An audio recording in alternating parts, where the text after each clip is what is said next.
It's happened before with GG. Oh, did it? Yeah. Just technical difficulties, or like what happened? I just literally just flub. I just it starts streaming instead of start recording, and it was just me saying like, "What's up, Golden Gamers?" It's That's so awkward. it's so bad. Yeah. What's up, guys? Mono here from the future. Just wanted to let you guys know ahead of time that there are a couple of audio quirks in this VOD. I think it was Zain's fault. With that said, I'll get them sorted for next time. But if you guys want there to be a next time, please consider subscribing. Hold on. Thank you. Sorry, if you guys do want there to be a next time, subscribe, because I am currently not monetized and I am just doing this for the love of the game. But that said, it would be nice to make a couple bucks. So please consider subscribing and enjoy the rest of my chat with Zain. Congrats, dude. You're looking like it was a pretty good year. How you feeling about #1 for the year? I feel good, you know. GG's to Cody, but it's mine this year. Yeah, I just feel like a really good year results wise, and I was happy with how I played while like balancing content and stuff. Is the gist of it? Yeah. Yeah, I mean, the second half of the year in particular, you were like really looking dominant. Yeah, I think after I go through these like phases where I super lock in on like my content stuff and I become very fixated on that. So that was kind of my road to Grandmaster thing. And then I'll lose really badly or really tragically. And I just think like, oh my God, fuck this. And then I just like try, like before Gommel, I practiced so much Melee. It was insane. And I think it carried over for like the next few tournaments. So I'm still working on the perfect formula, but we'll see how it goes. I mean, you're doing a lot lately. It's feels like probably a lot to juggle. Yeah, but it's fun. But yeah, assuming you do get #1, this is your third official year at #1? Yeah, third official year of in person, and that's not counting online. Yeah. You must count online though, like for yourself, right? Yeah, I count online 100%. And yeah, I was telling you earlier. Why is our ping 350? That's it. And I don't know if you saw that set, but it went to like 300 ping the entire time. And I'm playing him, and he was just like, let's just run it. It's just online. Who cares?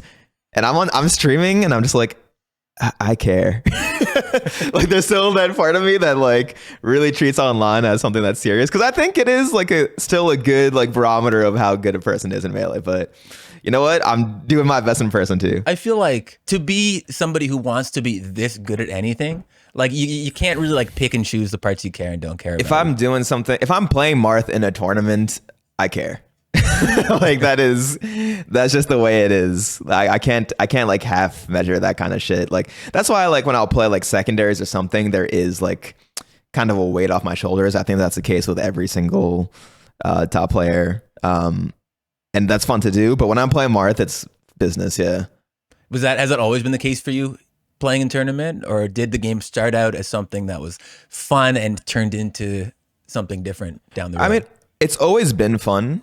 Obviously there are ups and downs. I'd say I do miss how much better I'd get in shorter spurts of time at the beginning, because for me the improvement was so visible from like month to month. Like I could like look at 2 different videos of my sets just next to each other, and I'd be able to tell you like all the crazy changes. And now it's like way more minute in terms of the changes that I make. And if I put like 2 of my sets versus Cody that are like a month apart now, it's like way more like nuanced in terms of the things that I'm changing and like player to player.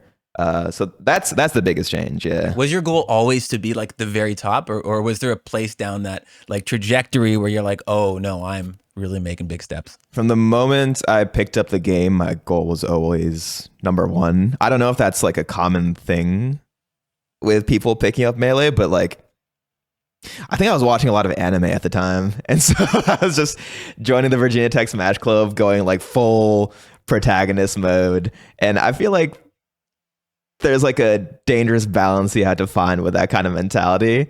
But for me, yeah, it was always my intention. I thought about it all the time. I mean, a lot of people get talked out of trying to look at Melee that way. Right? Like, I don't know if you've seen the Reddit and stuff, but people get really, are really quick to tell people to like, measure their expectations? Definitely, yeah. I did not measure them at all. Like, I would just, I guess it was the time and place in my life where I was in high school. I didn't really like know what I wanted, and I didn't know what I wanted to do in college. Like, I was picking up a business IT degree with no real passion for it. It was just an easy way to get a job. So I was just kind of following that path. But with something like Melee, and after watching the documentary and kind of getting fixated with that and going to a couple locals, it was very easy for me to solidify in my brain that it's like, this is it. Like, I can get into this. Yeah, because how old were you when you started playing? 18. So it was May of 2014 was my first tournament in Northern Virginia. And then I started, when I went to Virginia Tech, I started picking it up there. That's pretty much all of your adult life, really. Yeah. Yeah, 100%. Do you feel like becoming an adult in the Melee community had like changed you as a person at all? Do you feel like it influenced the person you became? Definitely. I mean, I think I was way more shy in high school and reserved. Like, I had like a close group of friends or whatever, but like in terms of like meeting new people and doing things out of my comfort zone, especially, I feel like Melee has kind of like forced me to just take that all on, especially after playing on stream and like traveling more. I was very, very like fixed in routine and the things that I liked in high school. And I would say I'm just completely different now. Like, I'll try new things, new foods, new travel experiences. And I think Melee is a big part of that. And then also some bad too. Like, I definitely like, in terms of like adult responsibilities, like I am behind the curve 100%, and I have to be self-aware of that. But it's not, I don't think I'm a lost cause because of Melee in those regards. Like, I think overall the game has taught me how to think about things critically and how to improve on a lot of things if I set my mind to it. And I just have to not lose sight of that and keep it like only narrowly focused on Melee. I think that's a very dangerous thing to do. Getting sucked into the vortex, like the rabbit hole that is Melee? Yeah, it is. Sometimes when I'm feeling like not productive or whatever, I'll just be like, I'm just going to grind for 8 hours. And then it's a very easy cheat code for me to feel like this was good. But I just played video games for 8 hours, like realistically. But for my profession, like that is objectively a thing that's going to like level me up. So it becomes tricky with like my productivity. Yeah, I mean, I've fallen into that too, and I'm not doing this full-time professionally. So I think that's a pretty relatable trap for people. Yeah, I think ranked especially is like the biggest. I could go on for a long time about ranked and how like, no, please. Yeah, I just think like in terms of improvement, like I think it's a wonderful thing, but I think the way people should treat ranked is like tournaments, where you have a set of things that you've specifically been working on, and ranked as that extra layer of pressure, because there's some kind of like, there's some stakes behind it, right? Like the points and ranking up. But I think people just, I talked about this when I was doing my Kirby stuff, like people just queue and ban the same stages, play the exact same way from set to set to set. And it's just the biggest trap. And you're alone at your computer too, so you don't have anyone else like pointing things out to you. It's crazy. What do you think the downside to doing that is? I think it's very hard to improve that way unless you're very like conscious about the changes you're making. And if improving is not your main goal, I think that's fine. But I don't know how many people are actually just like happy queuing ranked, like just like, yeah, I could do this again and again and again, and this is what makes me feel whole. Like well, you don't think it's fun? I think it's fun when I'm streaming and I'm playing Kirby. Like it's fun. It's fun sometimes, but like there's no way it would be my main mode of improvement, is what I'll say. If you had to recommend to people like the main mode of improvement, like the best way to get better quickly, what would you say? The main mode. So the way I did it, it's probably not the most efficient, but it was just through grinding friendlies at Tech and picking one specific thing, either technique or idea that I wanted to work on, and fixating on that for like a week or two. And then taking things individually and kind of mastering it and then putting it into your tournament gameplay. So there's like kind of this pipeline for what you're improving at. And I think especially earlier on, punish game is just like the thing that everyone should be fixated on, is like watching a Mewtwo King combo and thinking like, can I do that? Like, and if there are like different variations in DI, like how would I change it? And that's just the easiest place to start. And now with Uncle Punch, like you can set that up. Like I didn't have that, and I'm like relatively new, right? No, the game's changed a lot. Yeah. But yeah, back to your point about like feeling like you've become more adventurous and stuff, or like grown a bit. Like I think that you can see that as a viewer, right? Like the way even that you're carrying yourself on stage is a lot different these days than it was even a couple of years ago. Definitely, yeah. I mean, I think Tipped Off is the prime example I'd think of as like, it wasn't really forced or anything. It's just that I wanted to be Cody Schwab so bad that it was like palpable. Like I really, really wanted it. And I don't think that I made a tweet about it. I was thinking about it when I lost and I was flying home. I was like, there's no way that the version of me that started when I was 18 would ever be capable of like feeling that way. And I think that's really, despite losing, like in retrospect, it's just really cool to see that change over the course of 10 years from just playing a video game. What was up with the cartwheel? So the cartwheel, I thought about like years ago. Like it would be fun. It was somewhere in my brain that I wanted to do that.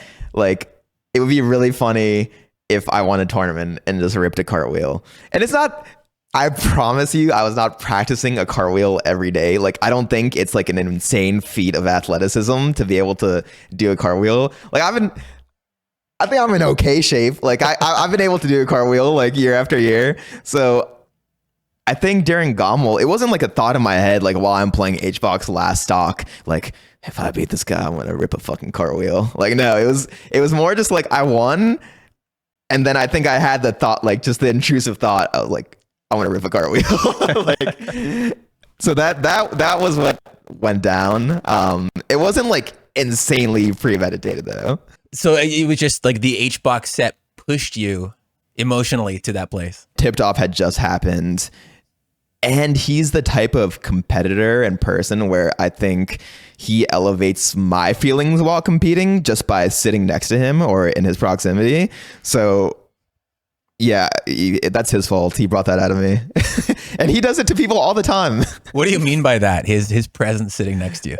It's just his aura when he's like playing Melee. It's just like, I have the story from like Summit. This is Summit 11 where it was the first in-person tournament in forever since COVID.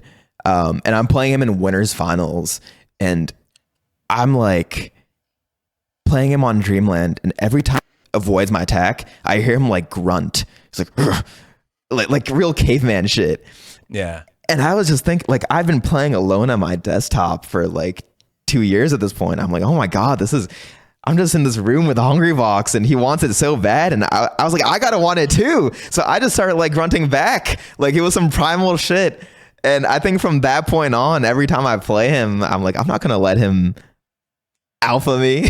Like that's not what's happening here. So I think that's what I mean by he brings out the energy, the pop-offs, all that like honestly kind of hype shit.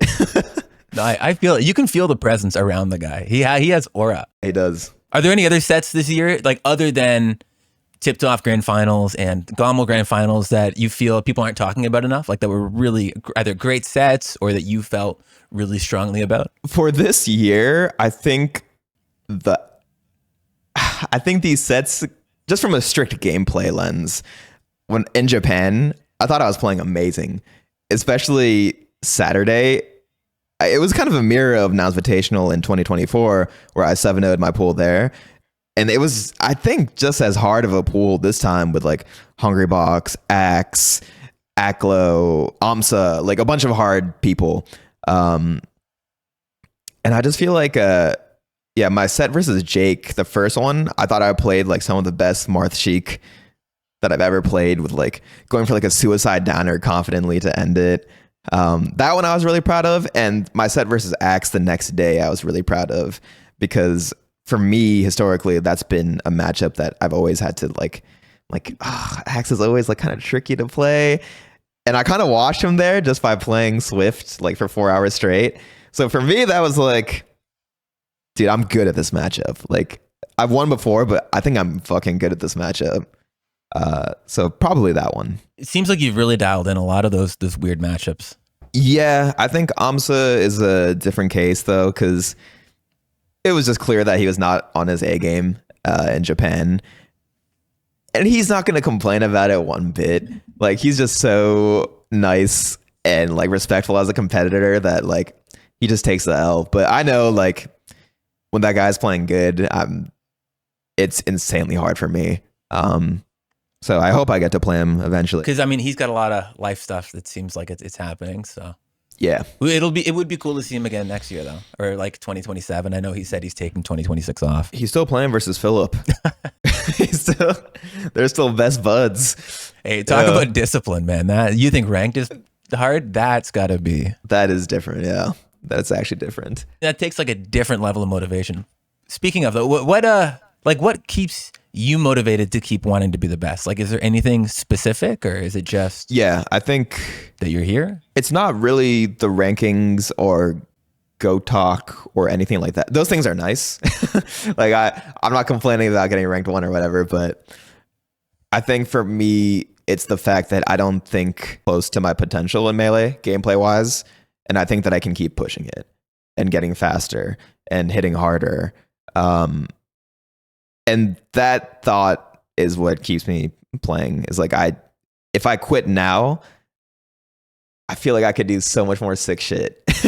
And I want people to see that and I want to experience it. So that's why I keep playing. Do you feel like other players feel the same way about it that you do, or do you feel like you're kind of unique in that drive? I don't know. I think it shifts a lot, because if you asked me that in 2019 or 2020, my answer probably would have been to get rank 1. And I think that's probably the case for, I don't know if you ask Jmook, like what would he say? Maybe it's rank 1. Maybe he'll say the same thing that I'm saying. But I think after hitting that benchmark, it changes. Yeah. How do you feel about your rivalry with Cody? I know that he is often put in the same conversations as you, as like the two guys who are kind of like a cut above everybody else. Do you think that that's true? How do you feel about playing him? I think playing him annoys me so much. Like just from a strict gameplay lens. And I've told him this, like he probably hates the way I play too. Like I feel like we're just maxing out the sweatiest aspects of Melee possible in our sets, which is just hitting as hard as you can, being perfect, like as close to perfect as possible in your punishes and execution. A lot of reversals off of like recoveries from, I'll say his end, but it's also definitely my end. If he drops an edge guard, like I can get a gimp too. But I feel like it's happening more to me. And it's just very sweaty, but there's a reason I play him so much and like ask him for friendlies. There's clearly a part of me that wants to play him because I'm being pushed to this insane level, because he is insane at the game. No matter what anybody says, like he is the best Fox to ever do it, in my opinion. In terms of like the relationship of our rivalry, I do wish, like, I don't think that I'm like naturally a person that shit talks a lot, but there have definitely been moments versus Cody where I feel like I felt the need to say something. And when I have done that, I feel like he doesn't reciprocate. And I wish there was a little more of that. Cause I don't know. I just feel like it does spice things up. But there have been like times I've tweeted some bullshit and I feel like he could have just been like, hold it, I'm rank 1. But instead it just like, yeah, I don't know. I feel like that part of the rivalry could be sicker. But from a strict gameplay lens, I mean, it's just high level Melee. It's which I think is sick. So when you lose to him, when it does happen, do you like golf clap and respect it, or do you feel, does it make you mad, or how do you feel? Dude, no, I think at tipped off, I almost made a crucial mistake because I lost. So here's what happened. I get off stage, really nice guy that I met like a couple days earlier and took a selfie with. tries to fist bump me as I'm walking off the stage, and I just look at him and I'm just like, God damn it. Like I can't, I just fucking gave him the cold shoulder. I find like my own like secluded area, and I'm about to tweet GG's to Cody's controller. And I'm like, this is not a good idea. Like I had it typed out and everything. I'm like, this is probably not a good. Do I even mean it? Like, no, he beat me fair and square, but I'm not golf clapping or anything. I'm pissed when I lose to Cody. But I think when I look back at the sets like months after, like I'll always respect. What's the angriest you've been after a loss to anybody? Angriest I've been. You probably don't know this actually. It's to Drephen. This is at Mountain of Dreams 2, I believe, in West Virginia in 2016. So for context, I had just beaten Plup as my first breakout win, 2-0 at the Big House. And there's this huge pop bonus at Mountain of Dreams. I think it's like $1,000, which for a college student that's insane to just go to this Melee regional and have the prize pool be that like that. And I 3-0 Drephen in winners finals, like brutally, I think. The grand final set happens. I'm up 2-0. I think I 3-stocked him. And then he does like that old school, like he adapts in a way that's like so infuriating, it like Drephen style, where he's just like spot dodging in different cadences and playing really weird. He's bringing out chain. He's like stalling on the ledge, and I'm just getting actually tilted. Reverse 3-0 first set. I recompose second set, up 2-0. Same thing, ass whooping on my end. And then same thing happens, and he beats me 3-2. You could probably find the set somewhere, but I don't look insanely salty, but I definitely like do a fist bump that's like no eye contact.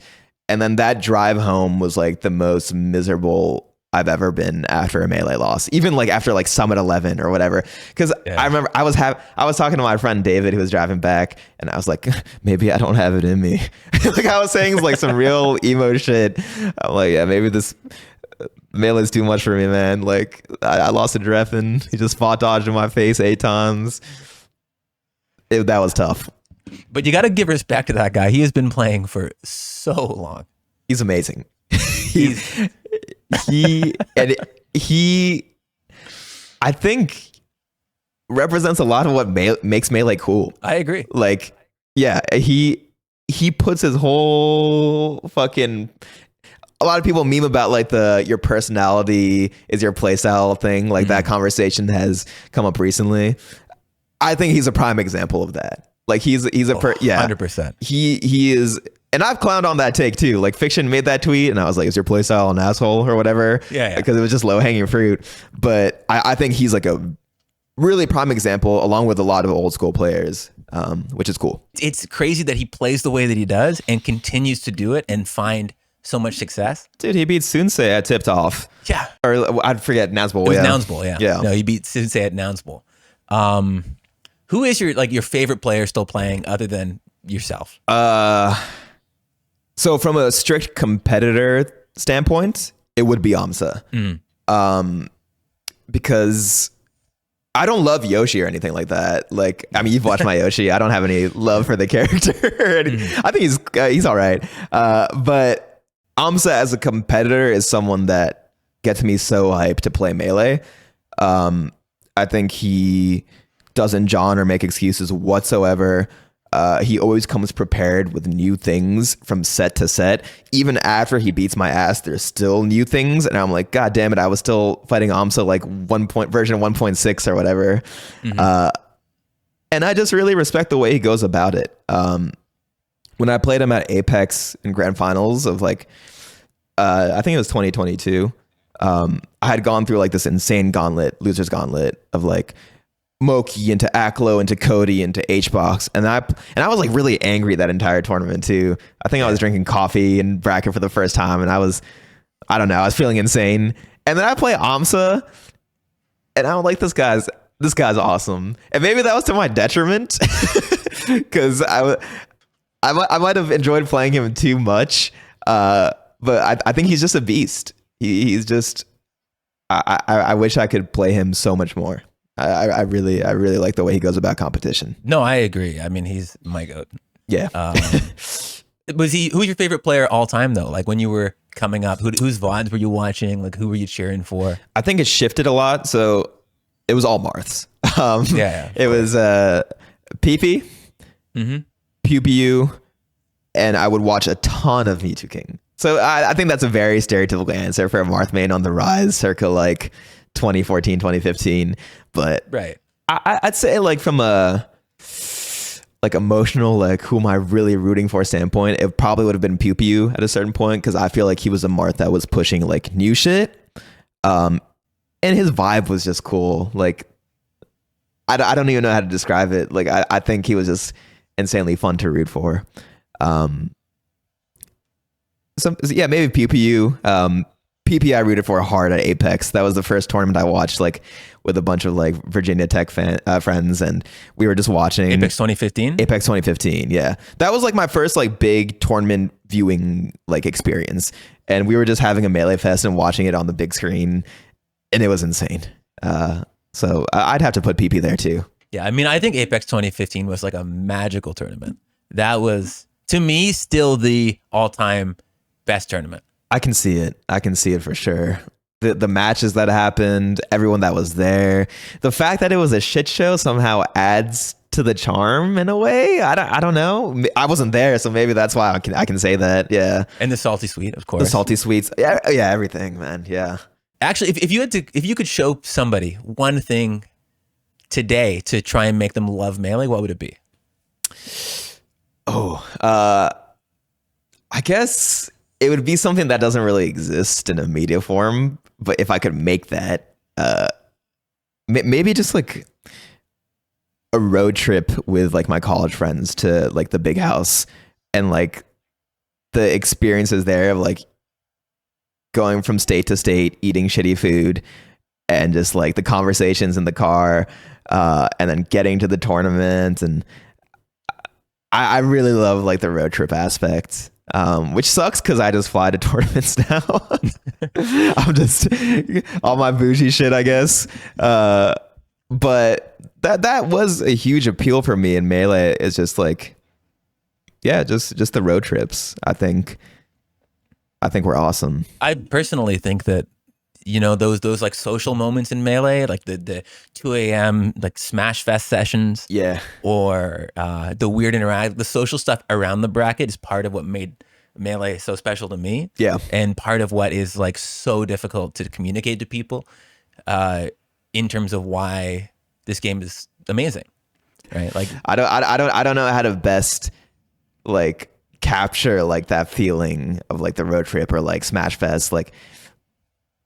That kind of like that's what I want to find, and it's really hard. Do you have any like highlight like weird or funny things that have happened to you at tournaments that are just like could encapsulate some of that stuff? It's hard. Yeah, I think going back to that big house road trip, and this has nothing to do with like Smash really. It was just like we stopped in Ohio at like 2 a.m. at this random burger joint. Me and my like tech friends. I've told the story before somewhere, I'm sure. I think GG made some content about it, but we're just waiting in line, and there are a bunch of like, it was some random ass town in Ohio where it was like these people have been living here for like their whole lives and have not seen anything else, and they look at me and my friends as like clearly like the only people from this area. Y'all should try the pizza burger. And for some reason that was like cemented in all of our, like, we were like, what the hell was this experience? Like, I don't know. That's like the story that a bunch of my tech friends remember from that road trip. Was just this random ass town in Ohio that has nothing to do with competing. We were just hungry, trying to get on our way to the big house. Yeah, that shit was funny. Do you think that like the shift to online and the shift to like Slippi has maybe like lost part of Melee? Definitely. I refuse to rag on Slippi because I think it's I've seen this conversation pop up a lot, and I think Slippi is 100% a huge benefit to the scene overall. Like I think especially for the time that it was released, like we would have been cooked without it, like straight up.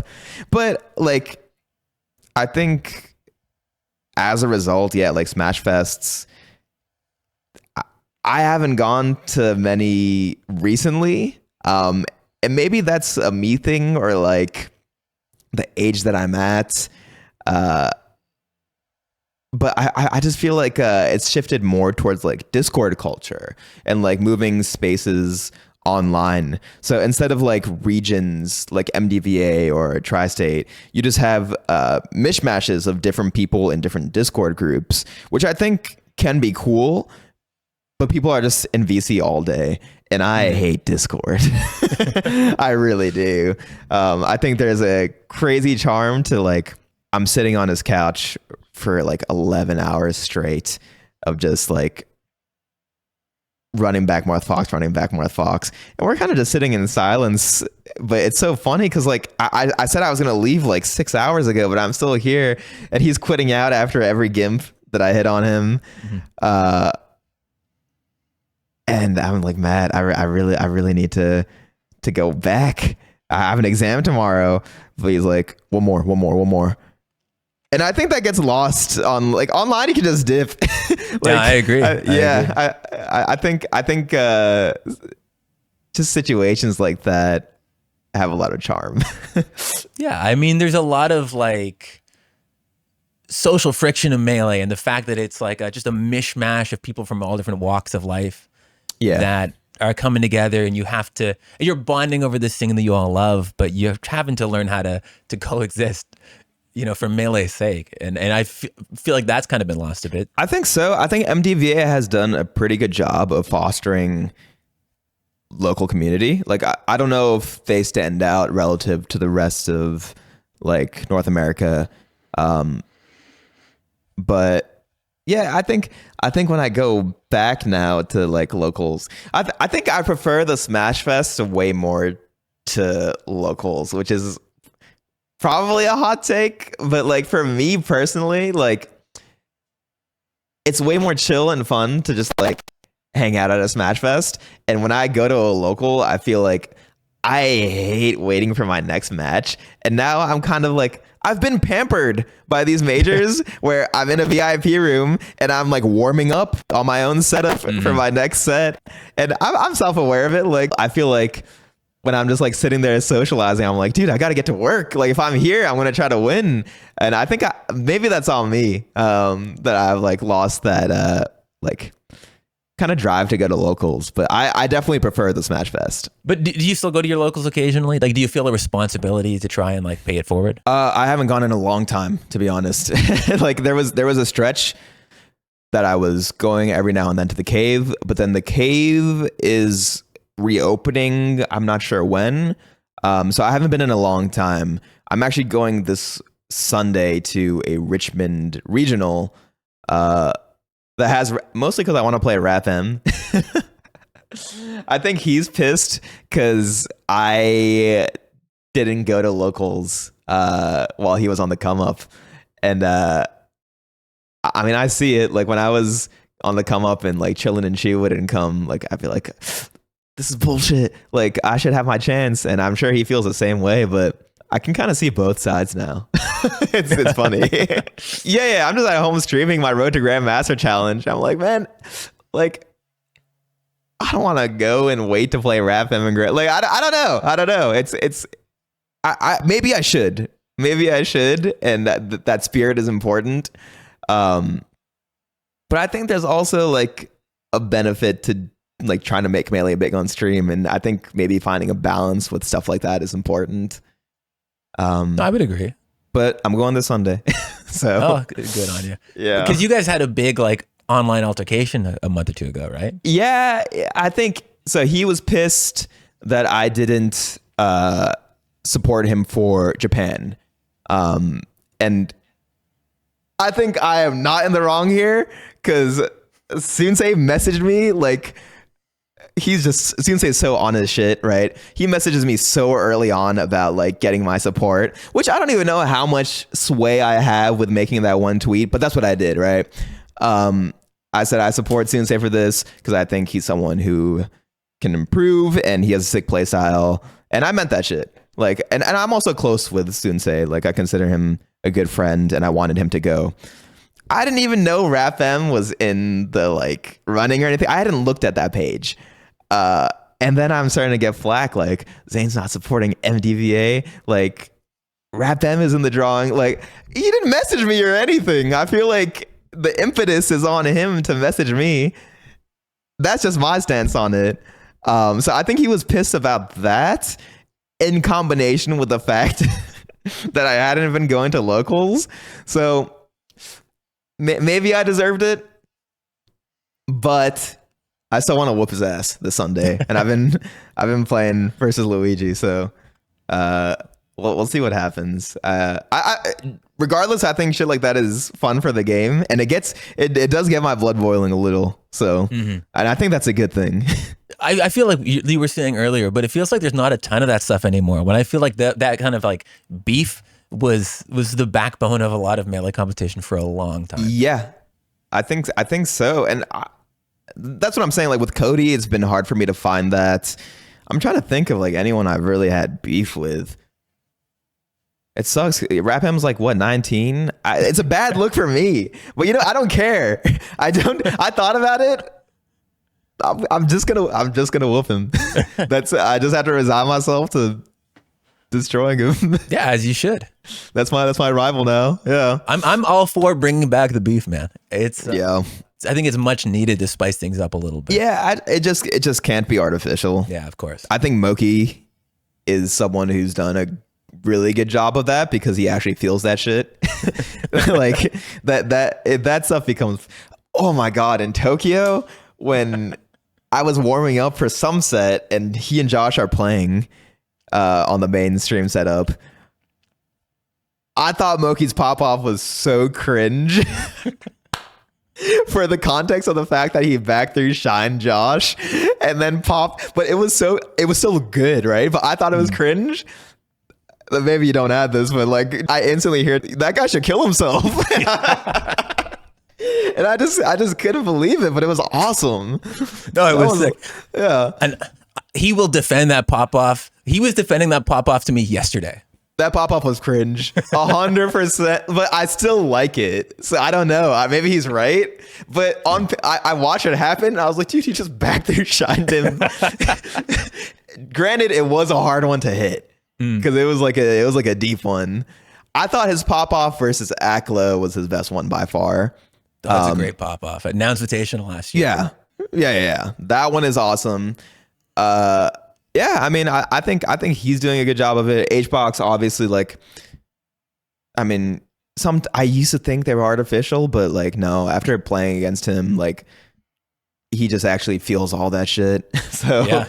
He does a good job of it. Yeah. No, I think you're right. I think even like, if we could look at like top 100, like, I don't think it needs to be at the top level either.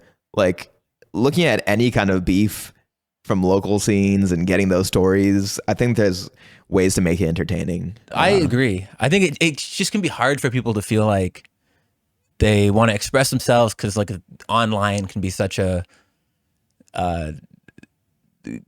confrontational environment. Yeah, I think it's the way you go about it. Like, I don't know, when I posted, I forget what I said when I tweeted at Cody, but it was like sometime at the end of last year where I was like, it makes me so irrationally happy to see people like get bored when they see me win, which is true. Like, I think when that's happening is when I'm my happiest, which is because I do want the game to succeed, but also as a competitor, I'm like, oh my God, this is the peak. I'm this dominant. So I said that. And I was like, someone needs to like put me in check. I need aMSa to put me in check. And I said, because Cody was talking about how like he doesn't care for the rest of the year or something. And I was like, Cody's not caring for the rest of the year, so it's not going to be him. And that bothered him. But like the tweet itself, people were happy to see that. I think that kind of shit talk is good. Yeah. But it's about finding the balance. Some people are not given the God-given skill of knowing how to shit talk, and it can come off pretty bad sometimes. It is an art for sure. It is. Yeah. Who do you think is the worst shit talk in the game? It's Cody, man. 100%. One time he cooked though, because he was talking about defending Z jump, and he was like, "Your goat spams Z more than me, and I use Z jump." And I was like, "Oh shit!" He's saying I spam grab. But I think on average it's him. I'm trying to think of who else. I mean, Jake doesn't really try to shit talk. aMSa's secretly good at it. He'll be like real sneaky about it. Like, did this guy just shit talk me? I don't know. I don't even know if Moki's good at it. Moki just gets angry. He just gets fucking angry. Well, that's half the equation, right? Yeah, that is half of it. It is cool to see. It does feel like people want it to come back, and things are slowly starting to liven up a little bit. Yeah. Another, I think Hungrybox referenced this after he beat me at Full House. He ended the winning streak.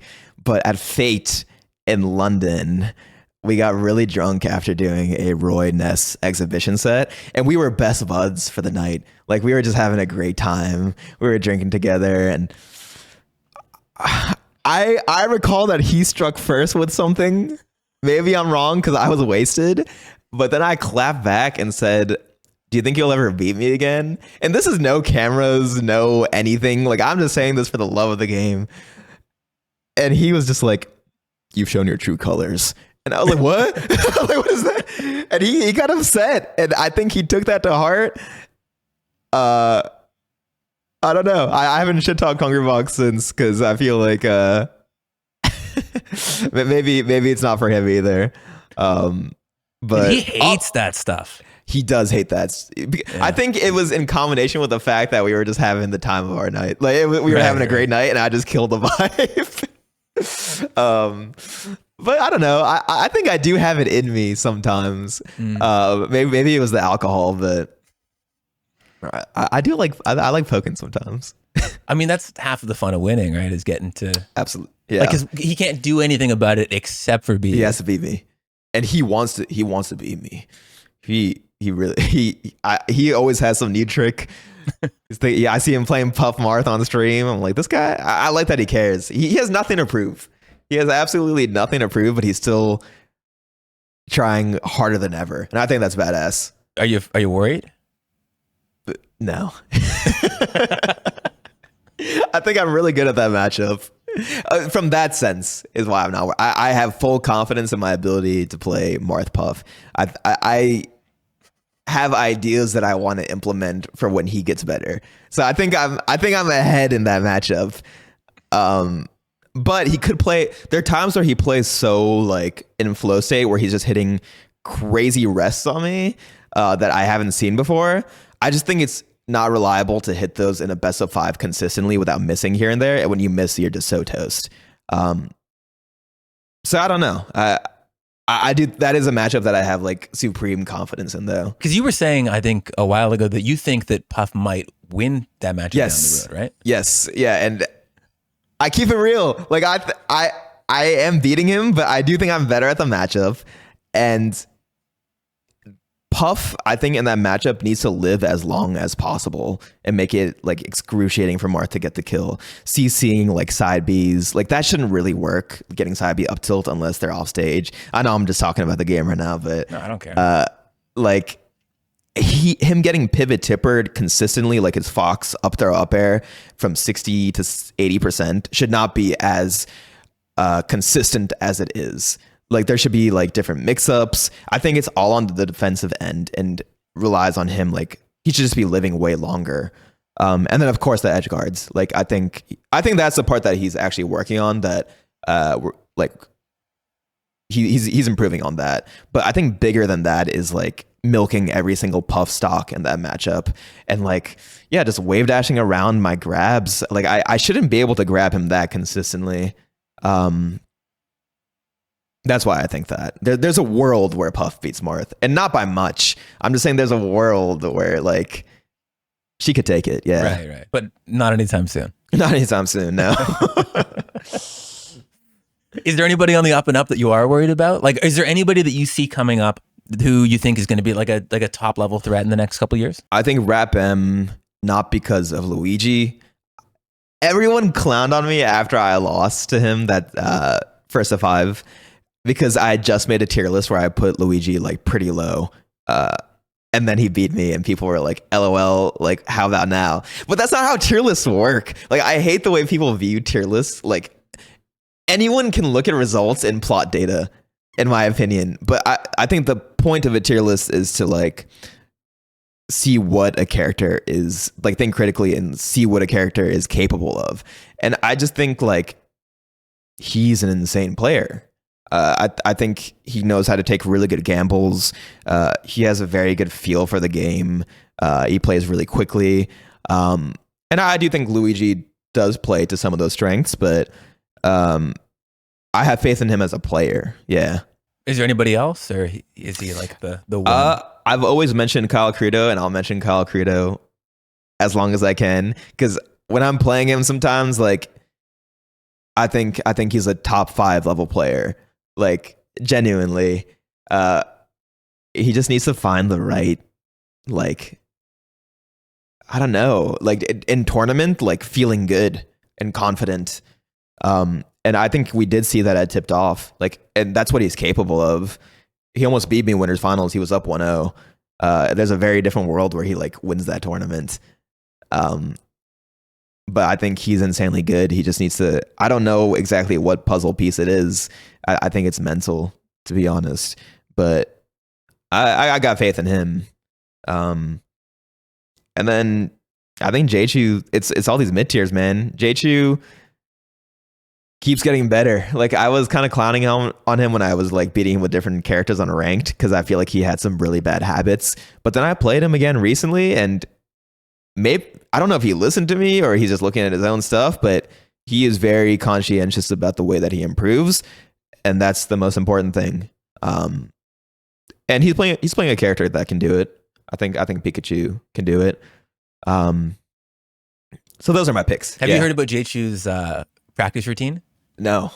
So he works at a family restaurant, and that's right. Yeah. Every night he has to play 5 to 6 hours a night. It's a hard rule for him. That's a beautiful story.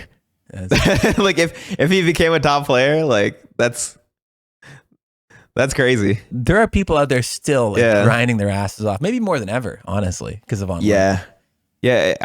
I do hope that we see a lot more people become top players, like that the work pays off, because the resources and tools are there 100%. And I want to play the people that were like me in 2018, that like really fucking wanted it. So we'll see as time goes on if that happens. I think that would be cool. I mean, how do you feel about Melee's like current trajectory right now? Like, I would say I'd be lying if I didn't say it was like on like the decline, like at least a little bit, right? Like, but I think like gameplay wise and competitively, like people at the top are hungry. I think we have storylines and like players that are interesting. It's funny because like people are very, very still vested in the Five Gods narrative. And I never want to be like you know what it feels like is like when the first season of Power Rangers finishes and then 5 years later they get a new cast that no one fucks with. And I don't want to be that Power Ranger. I think I have a lot to bring to the table. Or like in Dragon Ball Z, like I don't want to be Oob. That shit's lame. That shit's lame as hell. So I think the onus is on the players to make content that's interesting, because the gameplay is interesting and the things that are happening at tournaments are interesting. And that's really like my like primary goal of 2026 is to like bring up the accessibility, show people that this game is still really cool to play. And that it's like cool to be a top player in this game. Because I think if you watch like me versus Cody at Tipped Off, like I think that shit's just cool, like innately. So that's, I went on a tangent there, but that is my goal to like, I do think it is on the decline, but I believe we have all the makings to make it something like worth getting into or worth watching. Like, yeah, I've been posting these YouTube shorts recently, like daily, and there's so many people, both new and old, to Melee that still have interest in the game, but they're not really, I get the sense that they're not really tapped into what's happening from tournament to tournament. And I think a lot of these people too, their primary medium for Melee is drama. And it's about, like, I think these people want to experience Melee in some way. Like, they're engaging with it, they're interacting with it, obviously. But it's about giving them the proper channel to do so in a way that's cool and unique and worth spectating, worth getting into. Yeah. So do you think that like the content is the primary thing that could like turn the ship around? I think so. Yeah.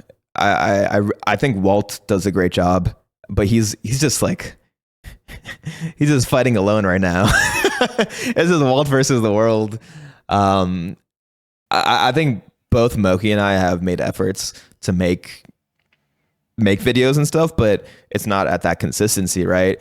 And I think that's the big goal from is like on YouTube especially, just make consistent content that is about Melee, that drives people in, that's not drama or that's not shit like that. Yeah. I mean, there's so much to love about the game that isn't the drama stuff.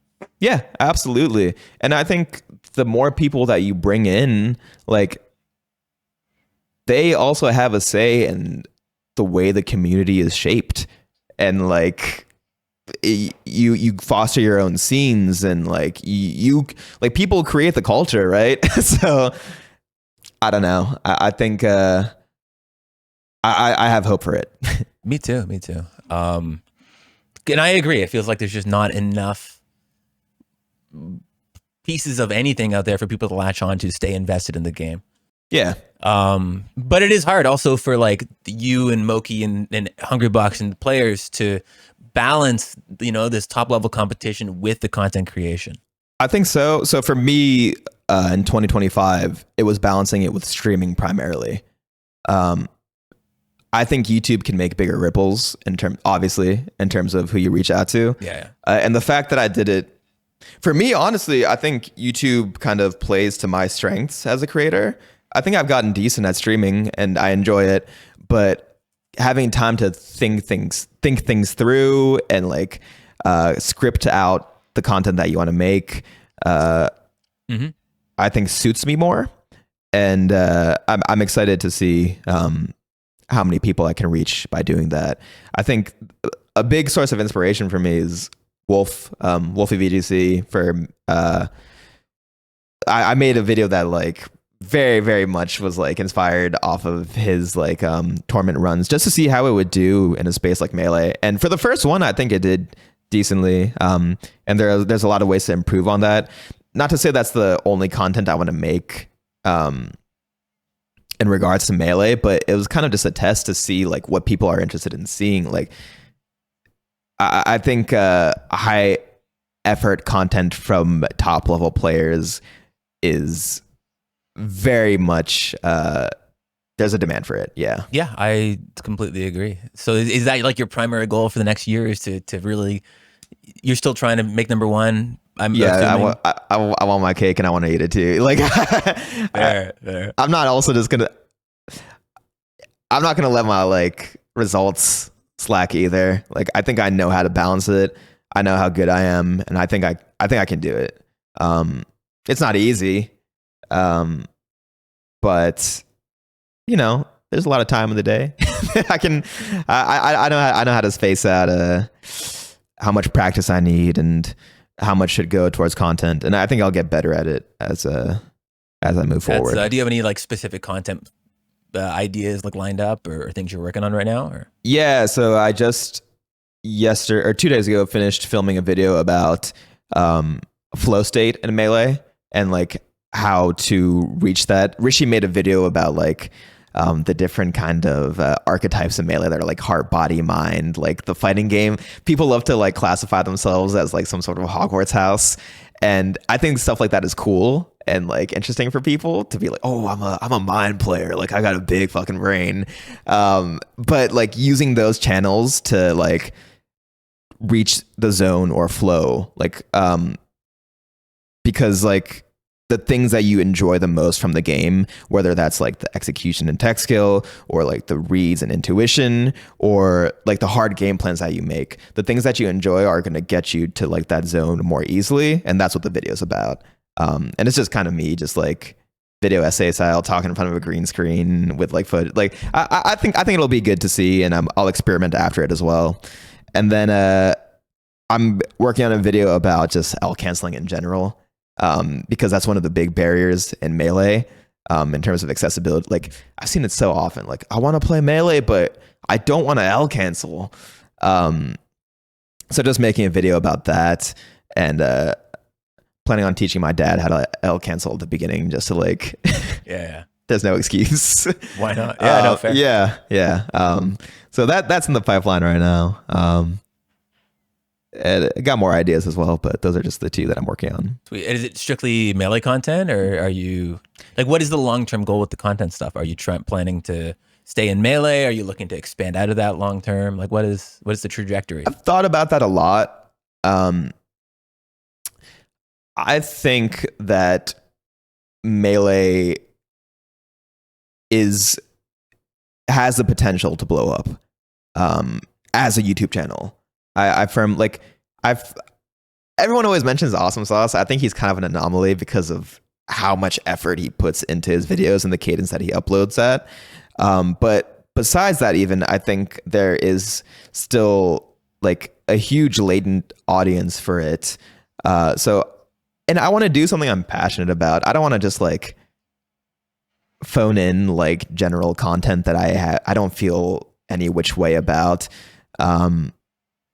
If it's something that appeals to me, sure. But right now, like, yeah, my focus is I still love Melee. I still love competing in it. I want to bring more people to it. And I believe in that as a like channel. Yeah.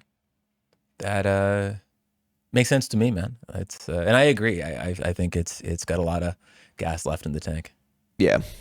Well, I think that's pretty much it. And I think we're at time. So thanks for doing this with me, man. Yeah, hopefully you got some good stuff. I know I've rambled a lot, but no, that's what I wanted. Okay, cool.